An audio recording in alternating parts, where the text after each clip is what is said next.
Have you ever had one of those moments? A simple choice. Yes or no. Buy or pass. Speak up or stay quiet. And in that tiny slice of a second, you felt it, a tug-of-war inside your skull. A silent, frantic argument where you are both the debaters and the audience. You probably blamed it on intuition versus logic, on your heart versus your head. But that's not what's really happening. That feeling is the signature of a far more ancient conflict. It's the evidence that you don't have one mind. You have two, and they are almost never in agreement. Let's meet your first mind. We'll call it the ghost. The ghost is ancient. It's the part of you that was running the show long before you could spell your name. It operates on autopilot. It's fast, instinctive, and emotional. It's the flinch before the loud noise. The gut feeling about a person you just met.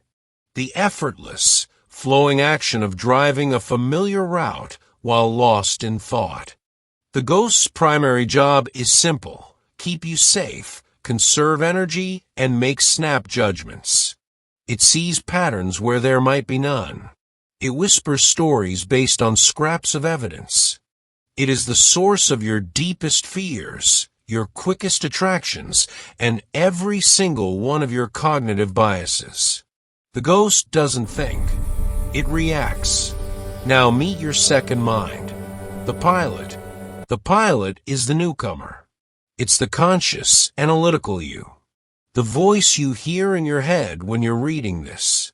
It's logical, slow, and capable of breathtaking complexity. It's the part that does mental math, plans a vacation 6 months from now, and wrestles with ethical dilemmas. The pilot loves spreadsheets, pros and cons lists, and abstract thought. It believes it's in the driver's seat. It believes it's making the reasoned, considered calls. But here is the uncomfortable, life-altering truth. The pilot is not in charge. Not even close. For 95% of your waking life, you are being flown by the ghost. The ghost makes the initial call, the snap judgment, the emotional pull.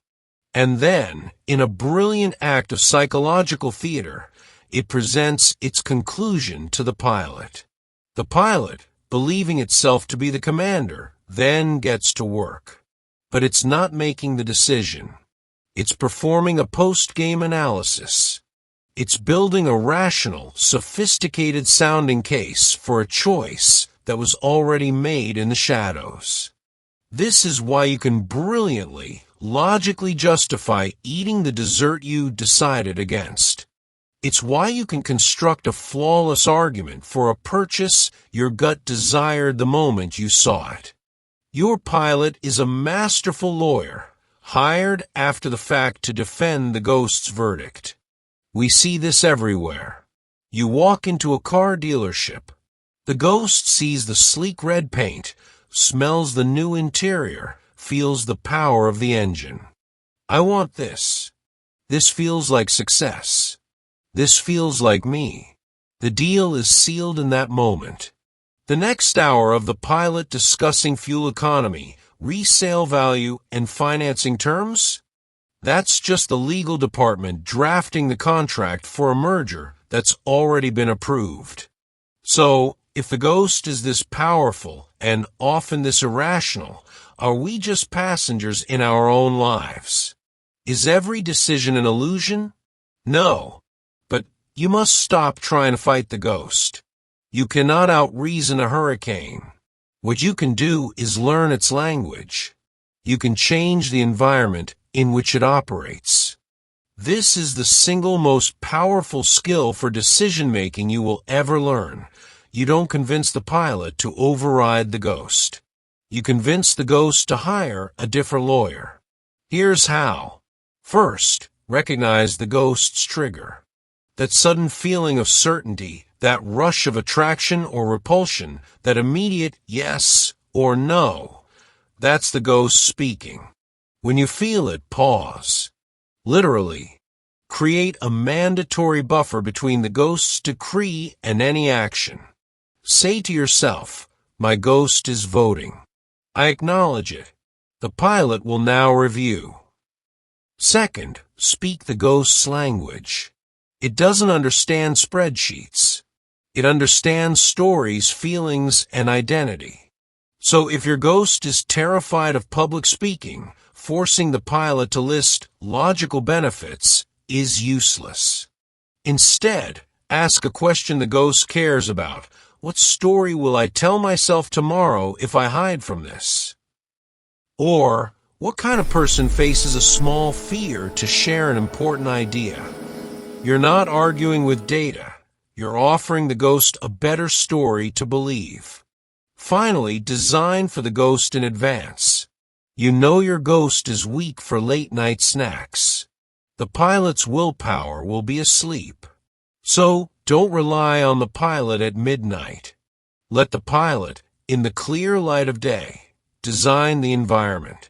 Get the snacks out of the house. The ghost can't eat what isn't there.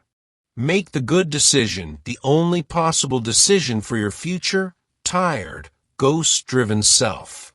The goal is not a civil war inside your mind. It's a collaboration. The ghost provides the raw power, the intuition, the drive. The pilot provides the steering, the long-term navigation, the careful planning. But you must know who is which. You must listen for the ancient whisper of the ghost and respect its power, even as you gently guide its immense energy with the wiser, quieter voice of the pilot. The next time you feel that internal tug-of-war, don't just ask, what should I do? Ask the far more revealing question, who in me is making this choice? Is it the ancient ghost reacting to a shadow? Or is it the conscious pilot looking at the map? That moment of recognition, that split second of meta-awareness, is the first and most profound step toward making decisions you won't spend a lifetime explaining away. It is the moment you begin truly to know your own mind.